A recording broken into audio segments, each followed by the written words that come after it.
So you're looking for a sales training course that's going to help you sell more jewelry? Well, you've found the right video.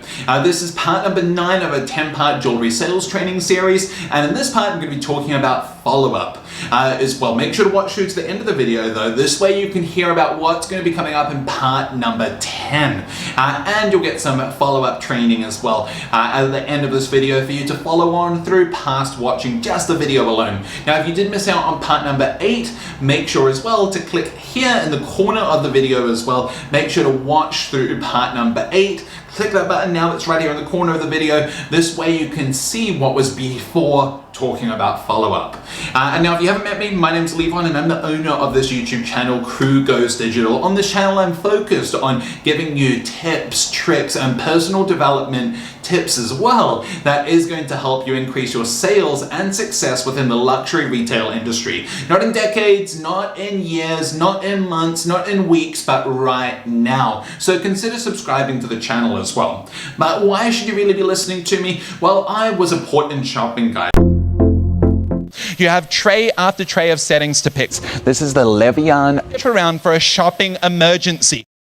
For Royal Caribbean and Celebrity Cruise Lines. My entire job would be being the one person on board that people would go to, that would speak to about shopping in each one of these Caribbean ports. But think about this, when you go out to one of these ports, like let's say St. Martin, for example, one of my favorite places to go to in the Caribbean, full of jewelry stores right there by the ship, but of course a person might also be going swimming with the dolphins that day. They might be just going to the beach to lie down, they might be having a little bit to drink, a little bit too much to drink and eat together as well, so they forget about visiting that store that they really told me they wanted to visit.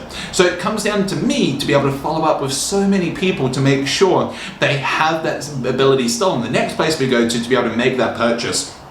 But with you, think about yourself for a moment. How often do you follow up with your customers that come through the jewelry store that you're working in?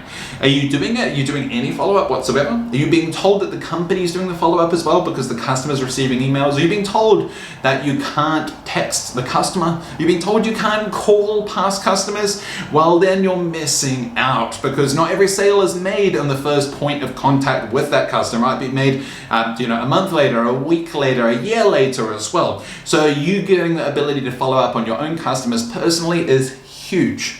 And now in this little overview as well, I'm going to be talking about calls, email and text as well. So I'm going to be talking about these 3 parts, but let me know as well, do you follow up with your customers? If you don't follow up, tell me why. Let me know down in the comments. So scroll on down, comment down below. If you follow up with your customers, why and how do you do it personally?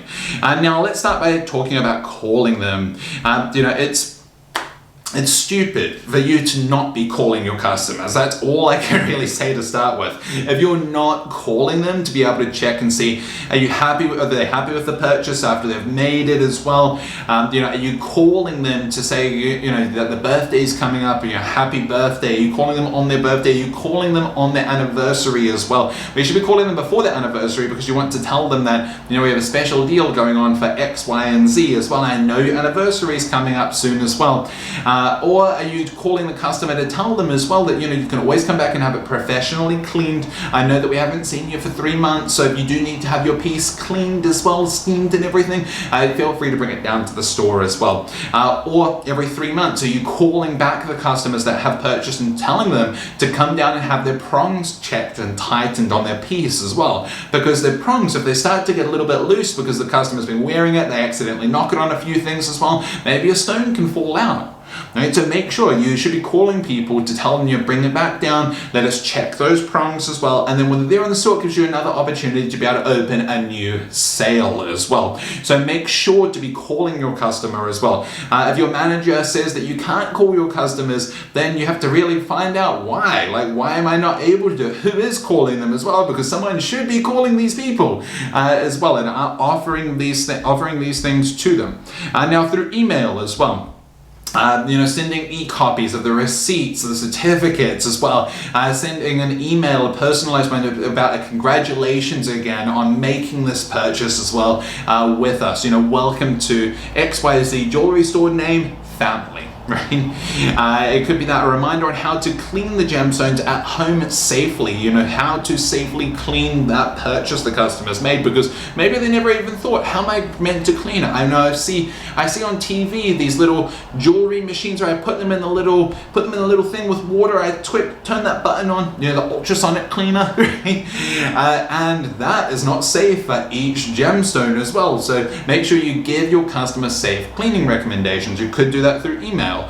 Email them about professional cleaning, email them about the prongs, getting the prongs checked, email them for anniversaries, birthdays, Christmas, special events as well. These personalized emails, but just remember when sending an email to a customer, the subject line really needs to stand out, because most customers are receiving hundreds of promotional emails every single day. So even sometimes personalized emails can go missing because, again, they receive so many emails every single day. So make sure your subject line is really standing out so the customer actually opens that email and sees that it's a personalized email. That is huge. Then number 3 is text messages too. Text is so much better than email because you always will get a response, and it will be so much quicker than the response you get from email as well, because the customer carries with them a mobile phone in their pocket along with their wallet or purse everywhere they go. So they are going to see that at a much faster rate than what they will with opening an email, or at least with the text, they're going to get back to you always about it. You could even send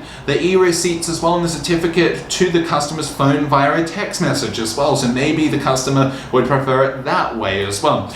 You could even use text to be able to send a customer as well, like maybe a certificate of a piece that they're looking at, but they didn't purchase it that first time. That way you have the customer's phone number, and you can then at least easily follow up with the customer as well, past just sending them the certificate. Also, reminding them about anniversaries, birthdays, and Christmas. Remind them about cleaning. Remind them about special events as well. Are you having a trunk show coming up, for example? Is there a new collection coming into the store? Use these methods to remind the customer about it and actively be following up. When no one's there in the store, you should be doing follow-up. You should be doing role playing, one of these things, but follow-up is huge. So make sure to get right onto that as well. And this is why I would also recommend you reading the 10X rule.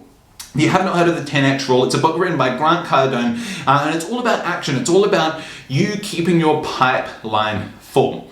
And the reality of it is, working in a jewelry store, you're not always going to have people there in the store, walking on in. Working in a high-end luxury retail store, you are not going to have consistent traffic. So what are you doing in those downtimes that are helping to keep you productive? Apart from merchandising alone, like how often are you reaching back out to your current customers that have purchased from you in the past? How often are you sending them a message? How often are you getting back in touch with them? Because when they decide they want to make their next purchase, who do you want them to be thinking of? Do you want them to be thinking of you or whatever jewelry store they just walk past? And that all comes down to your ability to follow up. So make sure to download this book. I'm going to leave a link that will take you through to Amazon so you can download it either directly to your Kindle or a paperback version of it as well. Now, part number 10, the final part of this jewelry sales training series, is going to be how to practice. How are you practicing?